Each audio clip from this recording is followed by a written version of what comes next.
السلام عليكم. بعد الحادثة الشهيرة اللي صارت في بداية هذه السنة في المطار طبعا من قصف وضربة صارت بقيادة الولايات المتحدة الأمريكية واللي استهدفت الجنرال قاسم سليماني تحديدا، صار اكو خلاف، صار اكو انزعاج بين العراق وبين الولايات المتحدة الأمريكية، وعلى هذا الأساس صار مقترح سريع جدا وخاصة اجى في نهاية شهر الواحد 2020 اللي هو استبدال التحالف الدولي بحلف الناتو لحل هذه الإشكاليات، كون أن حلف الناتو يعني له سمعته كبيرة جدا وله سمعته العريقة من 1949 من تأسيسه في هذه السنة حتى يومنا هذا.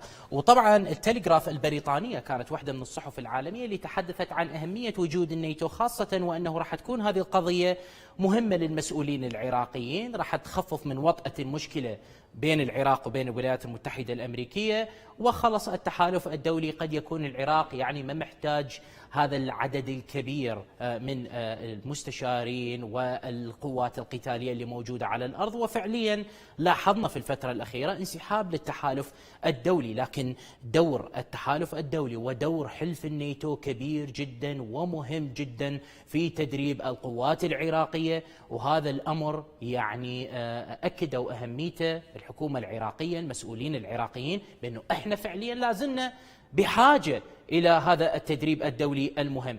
القضية هذه اللي نحكي بيها واستبدال التحالف الدولي بحلف الناتو حقيقة يعني تكلمت عنها الفورن بوليسي وثبتت تصريحات لوزير الدفاع الأمريكي مارك إسبر في حينها من بدينا نتوجه إلى هذه القضية وهذا الاستبدال. فعليا مارك إسبر في وقتها قال أن نشر المزيد من القوات والمعدات العسكرية الأوروبية في الشرق الأوسط قد يمكن واشنطن من تقليل الوجود الأمريكي هناك. كانت هذه هي الخطة، لكن فيما بعد لاحظنا أنه الموضوع يعني فعلا ما توجه إلى هذا الطريق، وهنا تطرح أسئلة كبيرة جدا راح نحاول نحصل إجابات عليها. هل فعلا بدأت هذه العملية بالتوجه إلى استبدال التحالف الدولي بحلف الناتو من ناحية تدريب القوات العراقية والاستشارات، أم أنه خلاص يعني سيتوجه الموضوع إلى الانسحاب الكامل في السنوات الثلاثة القادمة؟ يعني حقيقة هذه قضايا سنحاول معرفتها من رئيسة بعثة حلف الناتو في العراق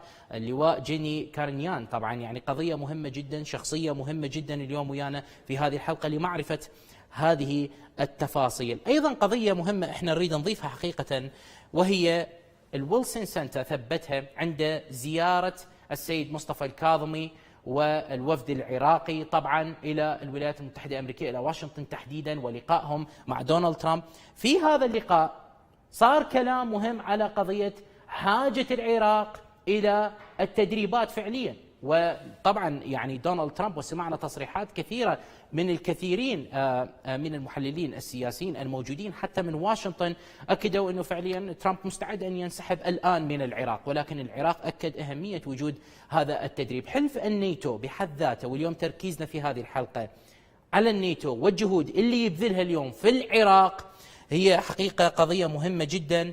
صار لقاء حقيقة بالأمس مع رئيس أركان الجيش العراقي اللي هو الفريق الأول الركن عبد الأمير رشيد يار الله مع اللواء جيني كارينيان رئيسة بعثة حلف الناتو. وكما تشاهدون في هذه اللحظات بالأمس هذا اللقاء المهم اللي يحكي عن مستقبل حلف الناتو وتقديم التدريب والدعم للقوات العراقية. طبعا هذه قضية مهمة جدا، كون أنه داعش فعليا بحسب صحف عالمية كثيرة مثل الناشونال وغيرها تتحدث بشكل واضح بأن العراق لا زال تحت خطر عودة تنظيم داعش الإرهابي من جديد. هذه قضية لا يمكن لنا أن نتفاداها، هذه تقارير دولية حتى لا يمكن أن نغفلها إحنا كعراقيين. لكن في نفس الوقت أكو أطراف الآن تعمل خارج إطار الدولة، أطراف تعتبر إرهابية دوليا، وكونها تعمل خارج إطار القائد العام للقوات المسلحة هي اليوم فعليا تستهدف البعثات الدولية الموجودة. لاحظنا أكو هجمات على التحالف الدولي، لاحظنا أكو رغبة في إيذاء هذه الأطراف الدولية المهمة اللي هي كانت سبب مهم جدا مع كل الجهود اللي بذلها العراق والقوات العراقية من نجاحات كبيرة جدا ضد تنظيم داعش الإرهابي. فعليا هذه الأطراف ساعدت العراق كثيرا وجويا، وساعدته من ناحية التدريب، وأنقذت العراق من بعض المواقف الحرجة في بعض المعارك إذا ما راجعنا المعارك ضد تنظيم داعش الإرهابي، وتحقق النجاح الكبير ولا بد للنجاح أن يستمر. ونظرة الحكومة العراقية هي في بقاء هذه الدعم الدولي وخاصة حلف الناتو من أجل تدريب القوات العراقية والوصول إلى نجاح أهم ونجاح حقيقة ينعكس على استقرار العراق واستقرار المنطقة بشكل عام. سنناقش هذا الموضوع بتفاصيله الكاملة مع رئيسة بعثة حلف الناتو في العراق اللواء جيني كارينيان. أرحب بك سيادة اللواء في قناة التغيير الفضائية. مساء الخير أحمد، شلونك اليوم؟ أنا الحمد لله اليوم زين، شكرا جزيلا سيادة اللواء. وأريد أبدي بالتأكيد بالسؤال عن قضية استبدال التحالف الدولي بحلف الناتو. سمعنا كثيرا عن هذا الموضوع، هل هنالك تقدم في هذا الأمر أم أن الأمور اختلفت في الوقت الحالي خاصة بعد زيارة الحكومة العراقية إلى واشنطن؟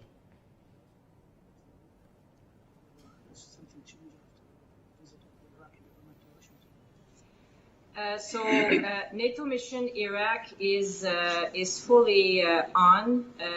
NATO and its 30 allies are determined to support Iraq in its reforms of the Ministry of Defense. بعثة الناتو في العراق التي تتشكل من 30 دولة ما زالت مستمرة وعازمة على المساعدة للعراق. What is very important to understand is that a NATO mission Iraq does not replace the international coalition. الشيء المهم الذي أريد أن أذكره أن الناتو لا يستبدل قوات التحالف في العراق. NATO mission Iraq is a different mission completely. NATO mission Iraq is a training and an advisory mission. بعثة الناتو في العراق هي بعثة مختلفة تماما، فهي بعثة تتخصص بالتدريب والاستشارة. It is a non-combat mission who brings together a team of civilian and military experts to advise at the strategic level. فهي بعثة غير قتالية تتكون من يعني اختصاصيين عسكريين يتخصصون بالأمور الاستراتيجية والأمور التطويرية للأمور العسكرية. And therefore NATO brings in expertise and knowledge to the Ministry of Defense in Iraq. ولهذا فإن بعثة الناتو تجلب الخبرة إلى وزارة الدفاع العراقية. كيف على المستوى الاستراتيجي عفوا. طيب، كيف تقيمون استعداد القوات العراقية حاليا في مواجهة الإرهاب، وفي أي من الجوانب حاليا القوات العراقية تحتاج إلى التدريب بشكل أكبر؟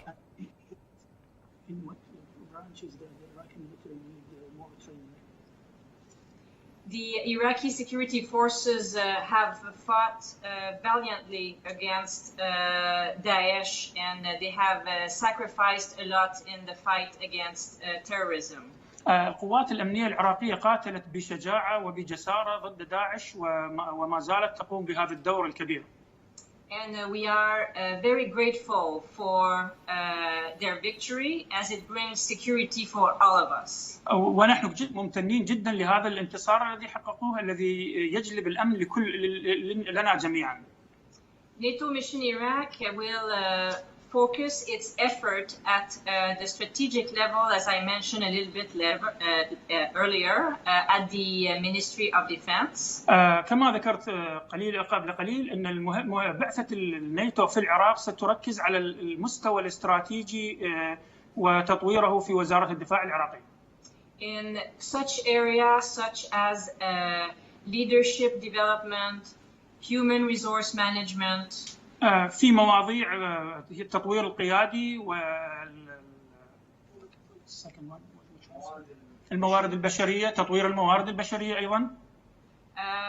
professional military education, as well as women in peace and security. والتعليم العسكري المهني، وكذلك برنامج آخر اللي هو النساء في السلم والأمن.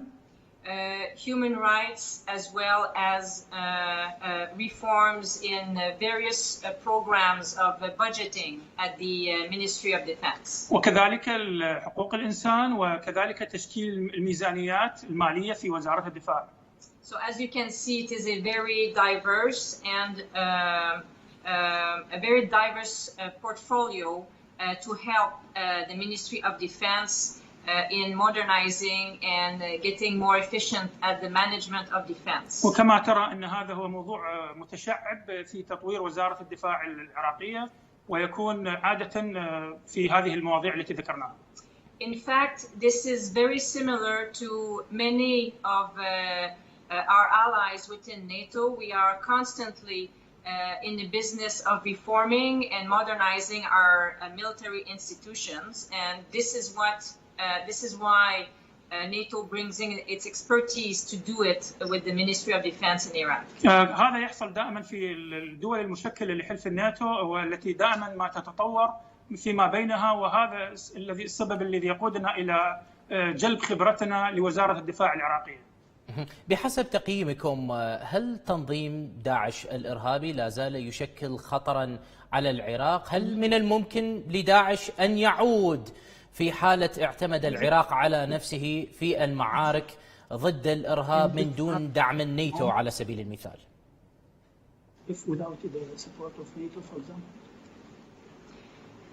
Daesh is defeated, but of course we have to remain very vigilant. داعش هزم، لكن يجب أن نبقى يقظين. And this is why a strong Ministry of Defense, a strong defense in Iraq will allow groups like Daesh to never come back. لهذا السبب أنه وزارة الدفاع العراقية سوف لن تسمح إلى مجموعات مثل داعش أن تعود. So hence the importance of ensuring that the Iraqi armed forces can sustain themselves in the future, and the presence of NATO here to support them in reaching this objective. لهذا السبب يكون من المهم للقوات العراقية أن تساند نفسها في المستقبل، ويكون من المهم جدا أن تساندها قوات حلف الناتو. هل هنالك ضمانات بعدم عودة تنظيم داعش الإرهابي، أو على الأقل تشكيله خطرا على العراق في حالة الانسحاب الكامل بعد 3 سنوات من الآن؟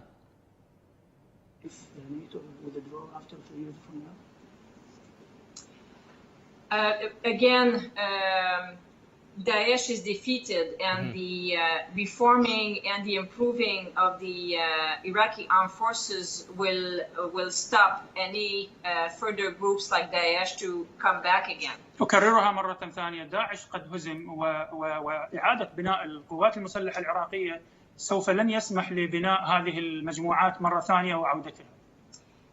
NATO mission Iraq will remain for as long as is required, and the long-term goal for NATO is to remain in a partnership with Iraq for the foreseeable future. وستبقى بعثة الناتو في العراق كما يتطلب الأمر، يعني على الوقت الذي تتطلبه الأمور، ويبقى أن المساندة لحلف الناتو للعراق في المستقبل أيضا. NATO has this type of partnership with with many different countries across the world, and this is the same partnership that is sought with Iraq. And again, this is to help in Iraq's security and prosperity for the future. ولبعثة الناتو شراكات مختلفة مع دول مختلفة في العالم، وهو الذي نطمح إليه في العراق، الذي يقود إلى الأمن والسلام في العراق. ما الخطط المستقبلية بالنسبة لحلف الناتو، خاصة وأنكم التقيتم بالأمس برئيس أركان الجيش العراقي؟ هل هنالك تطوير أو توسيع لعمليات التدريب للجيش العراقي في الأشهر القادمة؟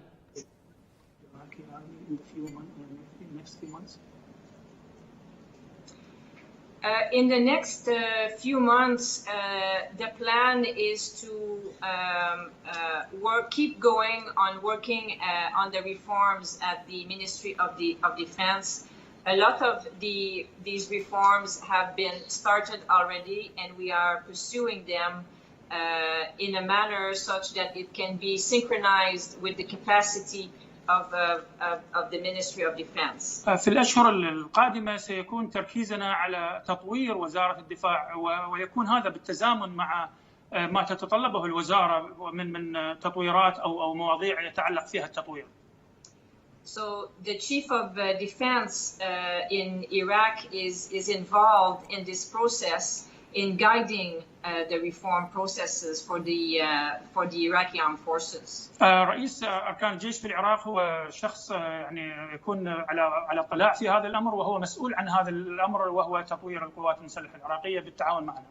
So the team of experts coming from NATO bring in expertise in various levels, and we tackle these changes and transformations as directed by the Chief of Defense Staff of the Iraqi Armed Forces. الخبراء اللي تجلبهم فرق الخبراء اللي يجلبها حلف الناتو إلى العراق على مستويات مختلفة من يعني المواضيع التطويرية، ويكون دائما في تحت طلب رئاسة أركان الجيش والمواضيع التي يحتاجونها في التطوير.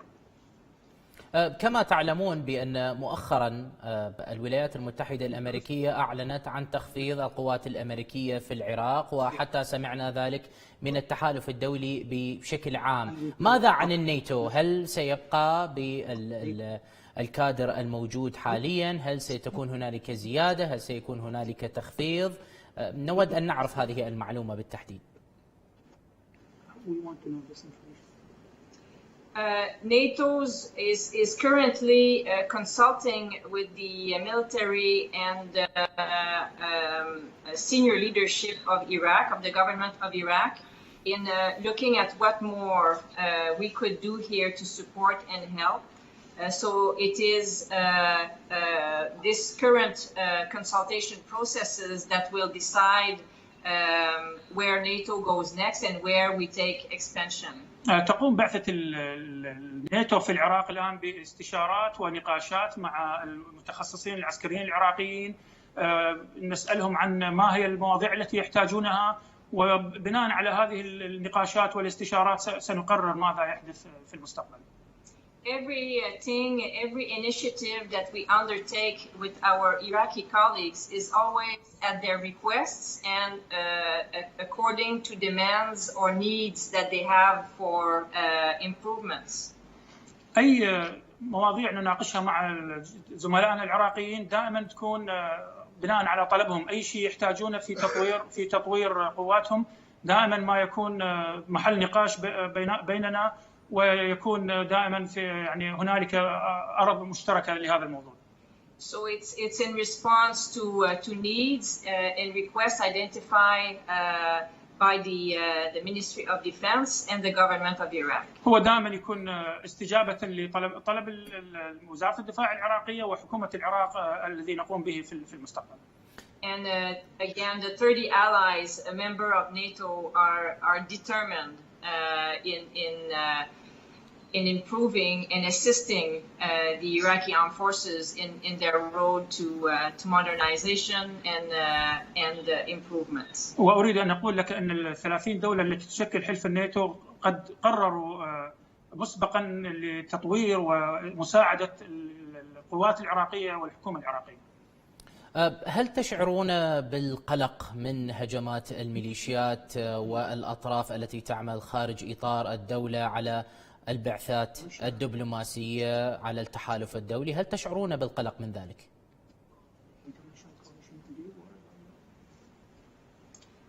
We take the security of our personnel very seriously, and we take the necessary force protection measures to mitigate the risk. But again, NATO is a non-combat mission, and we are here at the request of the government of Iraq, and of course, our team of civilians and military experts are here to provide expertise.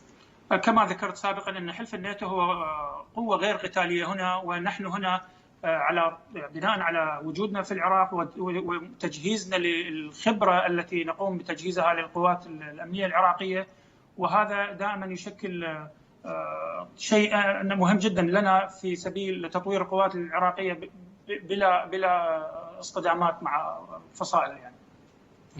هل هنالك طريقة أو رد معين قد يتم استخدامه ضد هذه الميليشيات؟ هل هنالك خطوط حمراء؟ لأن هذه الميليشيات لا تعرف ما هي الخطوط الحمراء وتود إيذاء حقيقة الأطراف الدولية وأصدقاء العراق وضيوف العراق. هل هنالك أي خطوط حمراء كما تحدث ماكنزي عن التحالف الدولي بالنسبة للناتو تحديدا؟ As NATO, do you have any red lines that nobody can cross? We share our bases with our Iraqi partners. كما تعلمون نتشارك قواتنا مع شركائنا العراقيين. And they are collaborating with us and assisting us in providing security for us and protecting us. وهم يتعاونون معنا في تزويدنا يعني الأمن وحمايتنا. And NATO is not here in a combat role, so no, we are not discussing red lines per se. We are strictly here to provide advice and support to the Ministry of Defense. وبما أن حلف الناتو هنا ليس مهمة قتالية فبهذا السبب لا نناقش أن هناك خطوط حمراء، لأن مهمتنا ليست قتالية.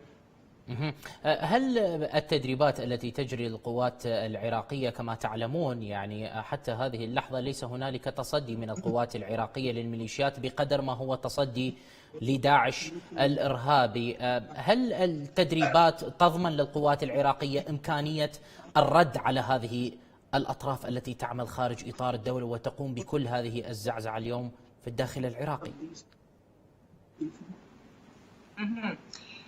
Then again, that topic of countering militias is not really within my realm of expertise.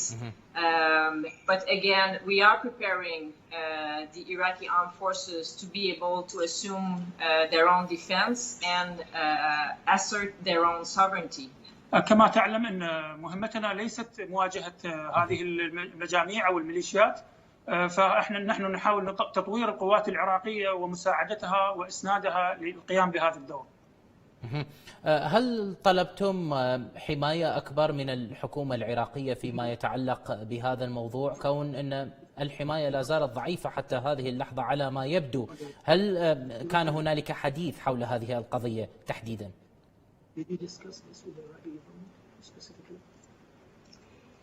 Yes, we do, and the government of Iraq has reassured and assured us that they would assume our protection, and of course we collaborate very closely with our Iraqi partners for force protection.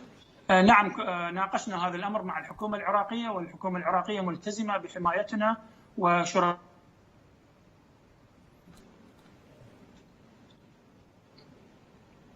طيب، على ما يبدو هنالك انقطاع وعودة من جديد. إن أمكن فقط تتم إعادة الترجمة لو سمحتم.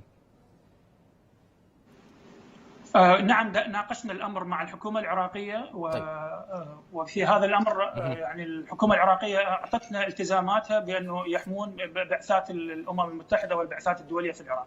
ممتاز. العراق اليوم حقيقة يعاني من ضعف في قضية القوة الجوية من ناحية الطيران. ليس هنالك على ما يبدو في بعض التقارير تتحدث عدم مقدرة العراق في صيانة الطائرات إذا كانت الF-16 أو غيرها. هل هنالك خطة لحلف الناتو لتقديم الدعم في هذا المجال خاصة فيما يتعلق في القوة الجوية؟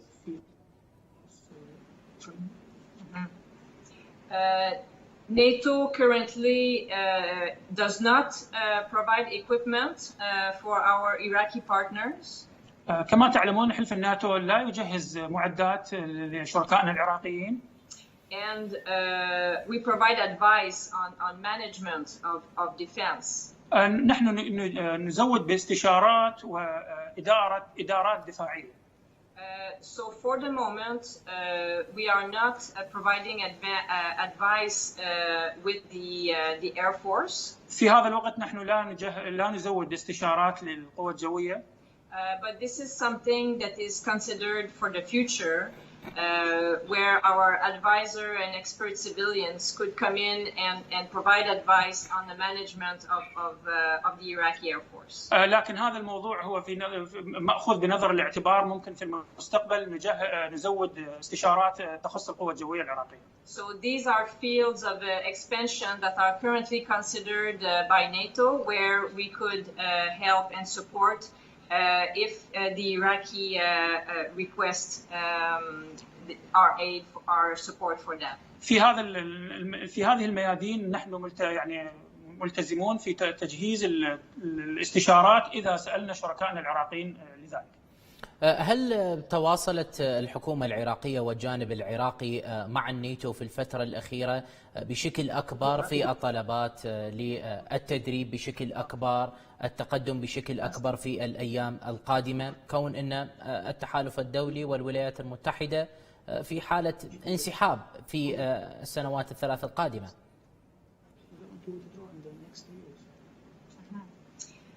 So yes, we are currently in discussion with the Iraqi military and political leadership to identify areas where they would like us to come and expand and support.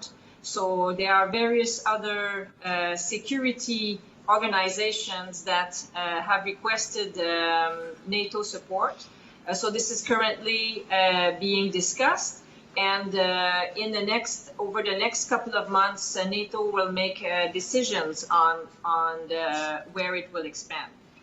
نعم، ناقشنا هذا الأمر مع الحكومة العراقية، وهذا طور النقاش، ونحن نتناقش معهم في مجال التوسع في الميادين التي يحتاجون مساعدة فيها، وفي الأشهر القادمة سيكون هذا الأمر محدد وممكن نتقدم فيه وندخل إلى الميادين التي تتطلبها الحكومة العراقية وتقديم الدعم فيها.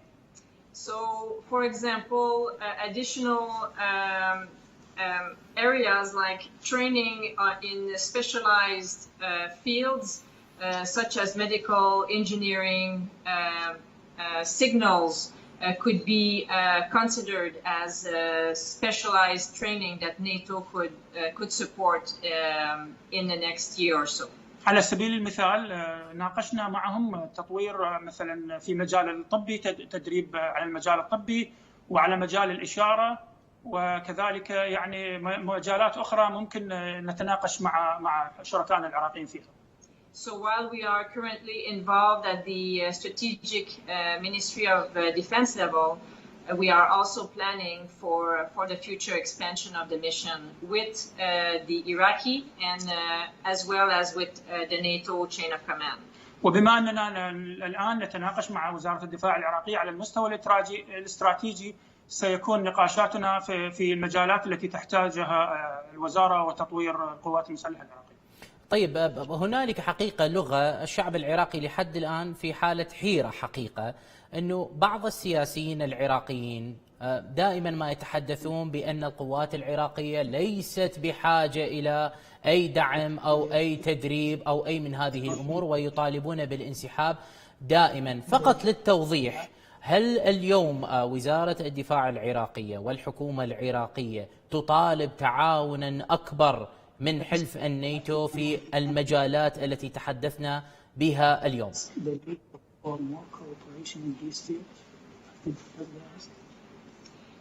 Yes, it has been very clear from our engagements with the Iraqi senior political leadership as well as the senior military leadership that there is a need for reforms and improvements and modernization within the Ministry of Defense, and this is what NATO is responding to.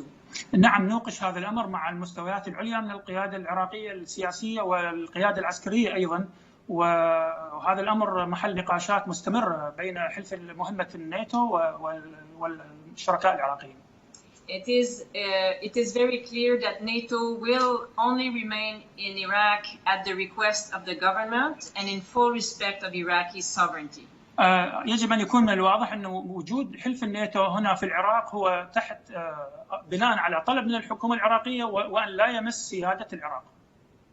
هل تم تقديم النصيحة إلى الحكومة العراقية فيما يتعلق بمقدرة القوات العراقية في مواجهة داعش، كون أن هذا الخلاف اليوم موجود في العراق؟ هل الناتو أبدى رأيا في هذه القضية وبنيت على أساسها هذه العلاقة؟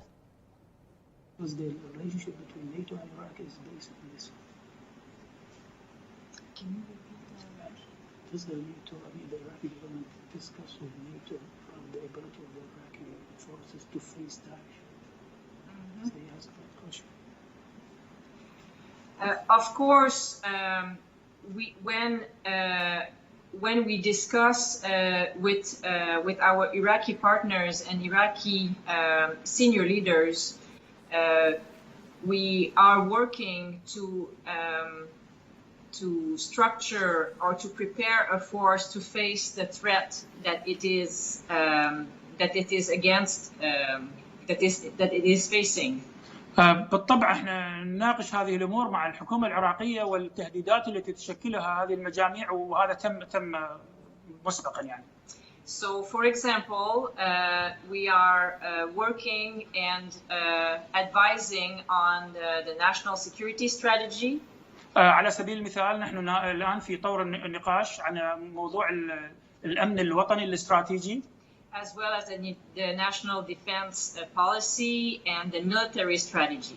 وكذلك على مستوى الدفاع الوطني الاستراتيجي والاستراتيجية العسكرية. And of course, as you're preparing and training a force, a defense force, it has to be nested within these strategies and these plans. وكما تعلم أن تدريب قوة عسكرية هو يجب أن يتماشى ويتلائم مع هذه الاستراتيجيات والخطط. To face the threat that are specific to Iraq. لمجابهة التهديد الذي تحديدا يكون على العراق. هنالك مشكلة حقيقة منذ ظهور تنظيم داعش الإرهابي في عام 2014 في الحدود العراقية، في الحدود التي هي بين العراق وبين سوريا. هل هنالك خطط استراتيجية تنظر في هذا الأمر بالتحديد؟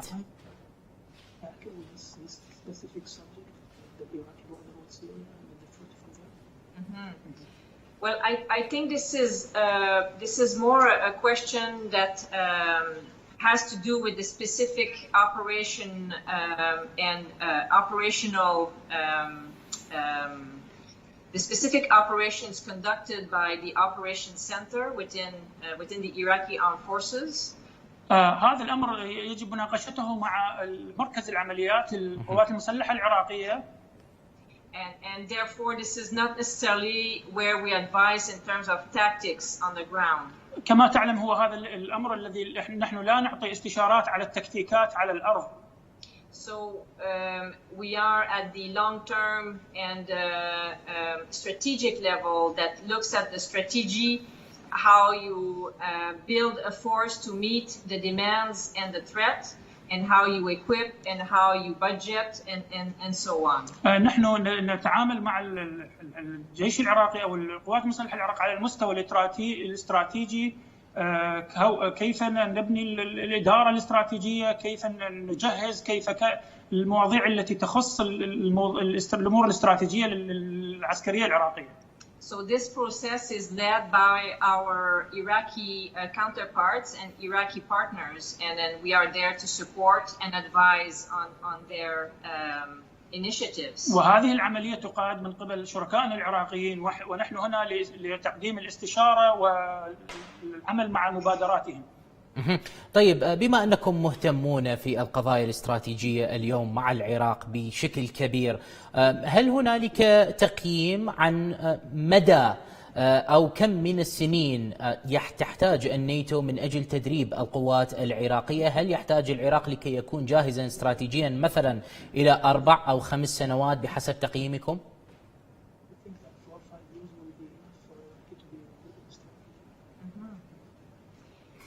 So the training and the preparation and the development of an armed forces is many years ahead. كما تعلم أن التدريب والتدريب القوات العسكرية يأخذ سنوات يعني طويلة أو سنوات عديدة. And it is a continuous process of improvement that takes place over a long period of time. وهي عملية مستمرة يجب أن تأخذ يعني مدى من الوقت يعني. So to remain relevant, the armies of the world have to constantly change and improve, and this is true for any of the NATO allies as well.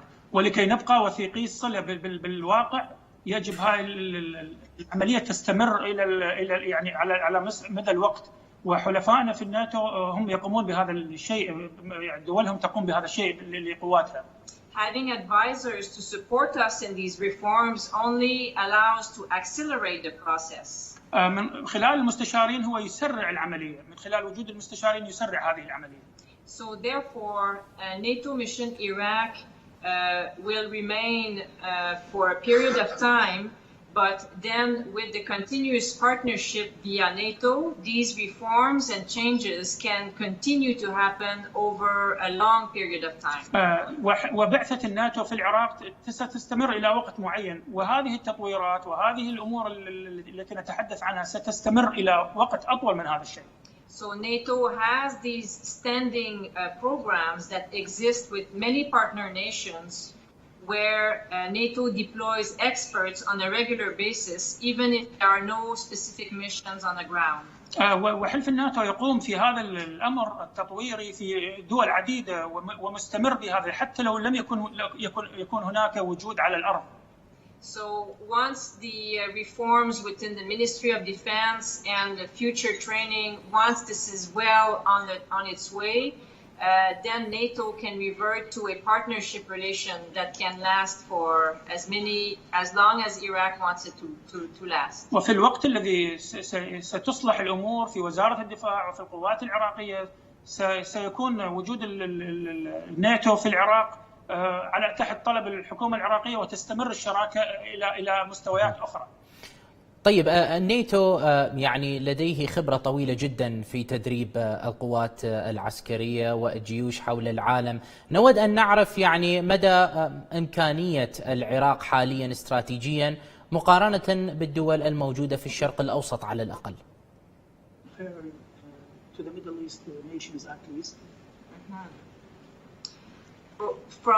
I've been here since last November and then working with my Iraqi partners. أنا هنا منذ الشهر تشرين الثاني الماضي أشتغل مع شركائنا العراقيين.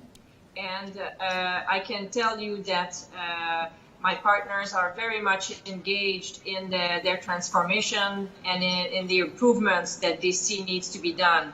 وكما رأيت وأستطيع القول أن شركائنا هم يعني ملتزمون بالتطوير والأمور التي يجب أن تتطور في مجالاتهم. To me, the Iraqi armed forces have a tremendous potential to ensure the stability and the future and the prosperity of Iraq. يعني عن نفسي أقول أن القوات المسلحة العراقية لها مستقبل عظيم في المحافظة على أمن العراق واستقرار العراق. And any armed forces in its country always has a role of gathering people around the same cause, which is the defense of your nation, the defense of your country. وكل قوات مسلحة في أي دولة من دول العالم هي تجلب الناس حول هدف واحد، وهو الحفاظ على السلم والاستقرار في هذا البلد. I'm very optimistic as to the results that the Iraqi armed forces will achieve in the future. وأنا متفائلة جدا حول النتائج التي تحققها القوات المسلحة العراقية في المستقبل. And I believe in their future success, and this is why I have accepted to come and lead this mission. وأنا مؤمنة تماما بنجاحهم المستقبلي، لهذا السبب أنا وافقت وقبلت هذه المهمة هنا. And I'm extremely proud to be part of this mission and part of the future Iraqi success. وأنا فخورة جدا أن أكون جزءا من هذه المهمة وهذه البعثة وجزء مهم من المستقبل العراق. هنالك حقيقة قلق كبير سمعنا عنه كثيرا على المستوى الداخلي والمستوى الخارجي عن إمكانية العراق في حرب الشوارع الذي يجيده إرهابيو أو الإرهابيين من تنظيم داعش الإرهابي. هل هنالك اطلاع لحلف الناتو في هذه القضايا تحديدا، أو على الأقل وجهات نظر استراتيجية في حرب الشوارع التي عانينا منها كثيرا في العراق؟ Can you repeat the question? Do you have any explanation for the Iraqi forces dealing with the guerrilla war or inside the sea?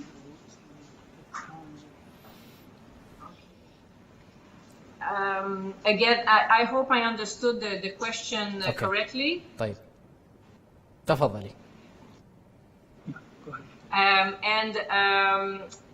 Daesh is defeated as it stands right now.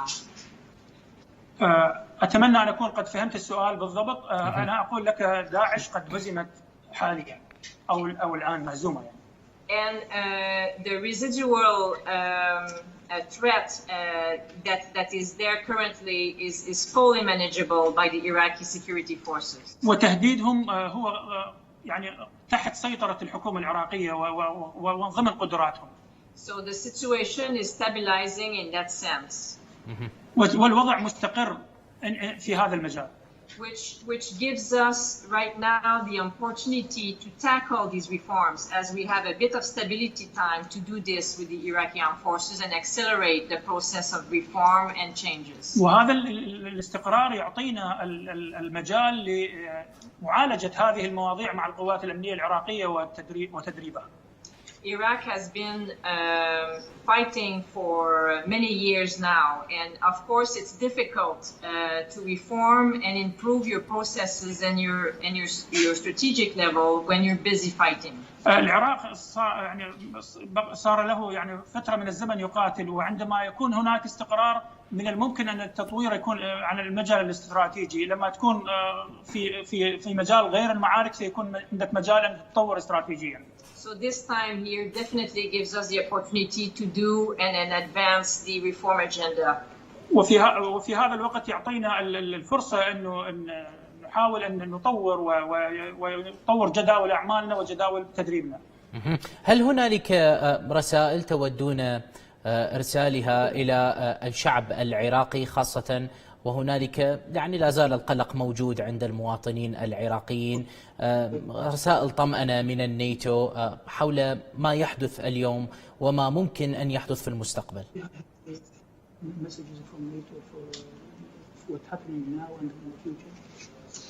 Yes, I definitely have a message. NATO mission Iraq is here to enable stability, security and prosperity. نعم بالتأكيد لدي رسائل طمأنة للشعب العراقي. فوجود بعثة الناتو هنا في العراق هي لتوفير الأمن وتطوير القوات المسلحة العراقية والاستقرار في العراق. And we do this by supporting the Iraqi armed forces in their improvement to ensure the sovereignty of the Iraqi nation. ونعمل ذلك من خلال تطوير القوات الأمنية العراقية وتطويرهم للحفاظ على سيادة البلد وطمأنة الناس. And then we are hoping for the future that Iraq will become one of our international partners as part of our collaboration with NATO members. ونتمنى أن يكون العراق يعني شريكا مستقبليا كما نحن في حلف الناتو.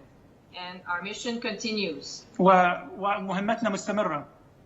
بعثتنا مستمرة أيضا. إذا كنت معنا من بغداد رئيسة بعثة حلف الناتو في العراق اللواء جيني كارينيان، شكرا جزيلا لكم، ونحن سعداء بوجودكم وبتعاونكم مع العراق والعراقيين في مستقبل أفضل، وتشرفنا بحضوركم اليوم إلى قناة التغيير الفضائية وبالتحديد إلى برنامج رأس السطر. شكرا جزيلا لكم.